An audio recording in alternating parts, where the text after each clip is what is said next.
Hola, Dios te bendiga. Te doy la bienvenida una vez más a este programa, La Biblia Leída y Explicada. Hoy vamos a continuar estudiando el capítulo número 7 del Evangelio según San Juan y vamos a leer el pasaje que se titula ¿Es este el Cristo? Se encuentra en los versículos desde el 25 hasta el 31. Pero antes vamos a orar. Padre, gracias te damos, Señor, una vez más, Señor, por esta oportunidad de leer tu palabra, Dios mío. Te ruego que a través de tu Santo Espíritu me des sabiduría, revelación y ponga, Señor, en mi boca el mensaje para tu pueblo. Espíritu Santo, lléname de ti y ayúdame, Señor, a hablar conforme a tu voluntad, conforme a tu revelación. En el nombre poderoso de Jesús, amén y amén. Gloria a Dios. Así que vamos a leer Evangelio según San Juan, capítulo 7, verso 25. Decían entonces unos a otros de Jerusalén: ¿no es este a quien buscan para matarle? Pues mirad, habla públicamente y no le dicen nada. ¿Habrán reconocido en verdad los gobernantes que este es el Cristo? Pero este sabemos de dónde es, mas cuando venga el Cristo, nadie sabrá de dónde sea. Jesús entonces, enseñando en el templo, alzó la voz y dijo: a mí me conocéis y sabéis de dónde soy, y no he venido de mí mismo, pero el que me envió es verdadero, a quien vosotros no conocéis. Pero yo le conozco, porque de él procedo, y él me envió. Entonces procuraban prenderle, pero ninguno le echó mano, porque aún no había llegado su hora. Y muchos de la multitud creyeron en él y decían: el Cristo, cuando venga, hará más señales que las que éste hace. Amén. Gloria a Dios. Bueno, y aquí en este pasaje vemos que el centro, el enfoque, el tema principal es el Cristo. ¿Quién es el Cristo? Recordemos que en el contexto nos encontramos en la fiesta de los tabernáculos, una fiesta muy especial que realizaba el pueblo de Israel por mandato, por instrucción divina, en el cual durante una semana entera celebraban y habitaban en tiendas para recordar la etapa en que anduvieron por el desierto y que el Señor andaba con ellos como columna de nube por el día y por la noche, columna de fuego. Y ellos tenían las profecías del Mesías. Ellos sabían que estaba profetizado que Dios enviaría a un libertador, a un rey que sería del linaje de David, y lo estaban esperando. Y lo más triste es que todavía hoy muchos judíos que no creyeron en Jesús en aquel tiempo como el Cristo, como el Mesías que ellos estaban esperando, todavía están esperando a Jesús. Y estando Jesús habitando con nosotros en la tierra, tabernaculizando junto con su pueblo, no podía ser de otra manera que el protagonista de la fiesta de los tabernáculos fuera Jesús, y que mucha gente se preguntara: ¿acaso será este el Cristo? Y recordemos que querían prenderle, querían matarle, y por eso Jesús no quiso ir con sus hermanos, pero luego fue como encubiertamente y de repente comenzó a enseñar en el templo a la vista de todos, de manera que todo el mundo se maravillaba y las personas se preguntaban: ¿cómo puede hacer esto? ¿Será que él es el Cristo? ¿Y cómo es posible que los gobernantes que lo estaban persiguiendo ahora están como con la boca abierta, atónitos, escuchando sus enseñanzas y no lo prenden? ¿Será que ellos también han creído que él es el Cristo y ahora lo están adorando? Y todo este murmullo había en las personas, y también el enemigo estaba incitando ideas y pensamientos en las personas para detener la obra de nuestro Señor Jesucristo. Y es que aquí vemos también la autoridad de nuestro Señor, y vemos como todo en el mundo y todo en la vida se trata de autoridad. Cuando Jesús comenzó a enseñar en el templo, que era el lugar precisamente donde supuestamente los fariseos tenían una mayor autoridad, él demostró tener una autoridad superior, una autoridad que venía de parte de Dios, de tal manera que ellos querían prenderle, pero no podían, porque la autoridad de Jesús los dejaba sin ánimo, sin fuerza para prenderle. obedecerle. Por eso es que en otros pasajes bíblicos vemos que la gente seguía a Jesús y decía, porque Él nos habla con autoridad, no como los escribas y los fariseos. Los escribas y los fariseos tenían una autoridad humana, una autoridad religiosa, pero no tenían autoridad divina porque su corazón estaba lejos de Dios. Y aunque es cierto de que todas las autoridades, aún en los cargos humanos, son puestas por Dios, una cosa es tener autoridad por tener un cargo puesto por Dios y otra cosa es tener en uno mismo la autoridad que viene de una relación con Dios, que viene de la revelación que da el Espíritu Santo y hace que las palabras de las personas sean completamente diferentes.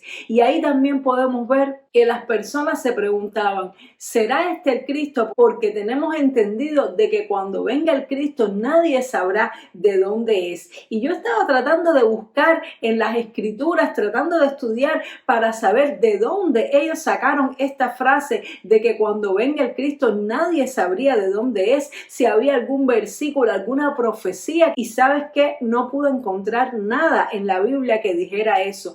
Así que más bien me da a entender que fue algo que se lo inventaron. Tal vez lo inventaron los mismos fariseos, tal vez lo inventaron los religiosos, porque en la Escritura claramente habla de la procedencia del Cristo. En la Escritura se profetiza de que el Cristo iba a nacer en la ciudad de Belén. Se profetiza que su ministerio se iba a desempeñar en la región de Galilea y también se profetiza que iba a ser del linaje de David. Sin embargo, el pueblo creía que el Cristo iba a aparecer de una manera tal que nadie sabría de dónde es. Por eso algunos estudiosos plantean que cuando Satanás tentó a Jesús diciéndole que se lanzara desde el pináculo del templo y que los ángeles lo protegerían, tal vez era como para que hiciera una aparición como de la nada, así delante de todos y que la gente se quedaran maravillados y le adoraran. La realidad es que las personas estaban esperando el Cristo, pero no en un sentido espiritual. Ellos no estaban esperando un Salvador que les salvara de sus pecados, que les reconciliara y les acercara a Dios. Ellos lo que estaban esperando era un líder, por un lado político y por otro lado religioso, que los librara de la opresión romana, y de alguna manera se habían inventado todo con respecto a Cristo, habían añadido cosas que no estaban en las Escrituras y tenían una expectativa totalmente incorrecta de quién sería el Cristo y de cómo habría de venir. Y cuando tenemos una falsa expectativa sobre algo, tendemos a ser decepcionados, porque cuando esperamos que las cosas sean de una forma y que las personas actúen de una manera y no sucede como nosotros lo estamos esperando, pues entonces puede ser que no podamos entender lo que está pasando. Y es lo que le pasaba a este pueblo, a estos gobernantes, a estos fariseos, que llegó el Mesías de la manera en que no esperaban. Ellos esperaban una persona que tal vez fuera formada en el templo y se autoproclamara rey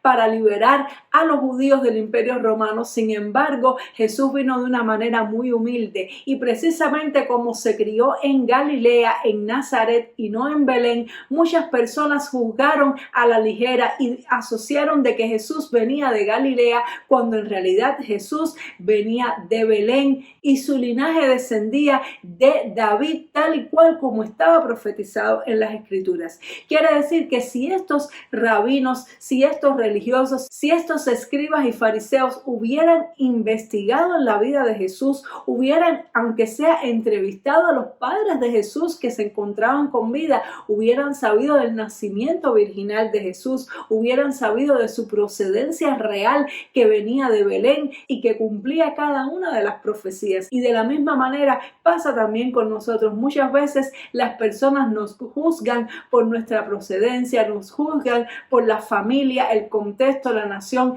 de la cual hemos venido y no creen en lo que Dios ha depositado en nuestro espíritu, de la misma manera que no podían creer ellos que Jesús era el Cristo. Sin embargo, habían algunos que sí creían, eran aquellos que sabían que cuando viniera el Cristo iba a hacer señales, iba a revelar la naturaleza divina y reconocían que ningún hombre hombre anteriormente, por muy grande que haya sido, por muy profeta que haya sido, había hecho las señales que había hecho Jesús, ni había hablado con la autoridad que hablaba Jesús. Así que había esta división en el pueblo. Aquellos que creyeron en Jesús y aquellos que querían matarle, que querían prenderle, porque más bien sentían envidia de Jesús y sentían una amenaza a su posición y a sus cargos religiosos, porque la autoridad de Jesús, en lugar de influirles para bien, les producía temor, les producía amenaza y les producía envidia. Y por eso querían matarlo y querían prenderlo, pero vemos aquí que no pudieron hacerlo. Jesús como que se les escabulló entre las manos y nos dice aquí que es porque no había llegado su tiempo, no había llegado su hora. Y esto es algo que a nosotros los hijos de Dios nos puede dar mucha paz y mucha confianza, el saber que cuando servimos a Dios, cuando le hemos entregado nuestra vida a Dios, cuando todo nuestro ser está en las manos de Dios, pues entonces Él tiene control de nuestros tiempos. Y aunque hay un enemigo que nos quiera destruir, y aunque hayan personas que nos quieran atacar, y aunque haya persecución, enfermedades y lo que sea que pueda hacer, nada puede estorbar los planes que Dios tiene para nuestra vida. Nadie puede arrebatarnos de las manos del Señor. Así que esto nos ayuda a ser valientes y saber que aunque todo un día tenemos que morir, y saber lo mismo que sabía Jesús, que aunque Él sabía que tenía que morir, que tenía que entregar su vida, Él sabía que no iba a ser ni un minuto antes ni un minuto después del plan que el Padre tenía para con Él. Y esto es un regalo y una promesa que Dios nos hace a nosotros, sus hijos. Hoy en día vivimos en un mundo con muchas inseguridades, inseguridades sanitarias, inseguridades económicas, todo tipo de inseguridades. Muchas personas viven con mucho temor al futuro, pero nosotros los hijos de Dios, aquellos que creemos en el Señor Jesucristo, podemos vivir confiados, sabiendo que mientras nos quede algo que hacer aquí en la tierra, el Señor va a preservar nuestras vidas, nos va a guardar y nos va a cuidar, porque Él tiene control aún de aquellos que son nuestros enemigos. Vamos a orar. Padre, gracias te damos por esta palabra, Señor. Gracias por lo que hemos aprendido hoy, Señor. Gracias porque tú tienes control de nuestra vida y de nuestros tiempos. Podemos estar confiados en ti, Padre Santo, que aunque se levante guerra contra nosotros, que aunque se levante tormenta, que aunque un ejército acampe contra nosotros, no temeremos, Señor, porque tú cuidas nuestra vida, tú cuidas nuestros tiempos están en tus manos, Señor. Danos ese valor, ese denuedo que tenía Jesús, Señor, que aún sabiendo que lo querían matar, fue valiente y se paró en medio de todos y predicó con denuedo, con autoridad, Señor, y muchos creyeron en Él. Ayúdanos en estos tiempos finales que estamos viviendo a tener ese denuedo, a tener esa autoridad, Señor, porque cuando hablamos de parte tuya con la autoridad de tu Espíritu Santo, las personas tienen que callar y escuchar de la misma manera que sucedió con Jesús. Gracias te damos, Señor, en el nombre poderoso de Jesús. Amén y amén. Gloria a Dios. El Señor te bendiga mucho. Espero que esta palabra te haya animado, te haya exhortado a ser valiente, a dar testimonio con autoridad y sin temor acerca de nuestro Señor Jesucristo, porque aunque hayan algunos que se opongan, siempre van a haber muchos que van a creer a la palabra de nuestro Señor. Y nos vemos, Dios mediante, en el siguiente programa para continuar leyendo el capítulo 7 del Evangelio según San Juan. Dios te bendiga mucho. Chao.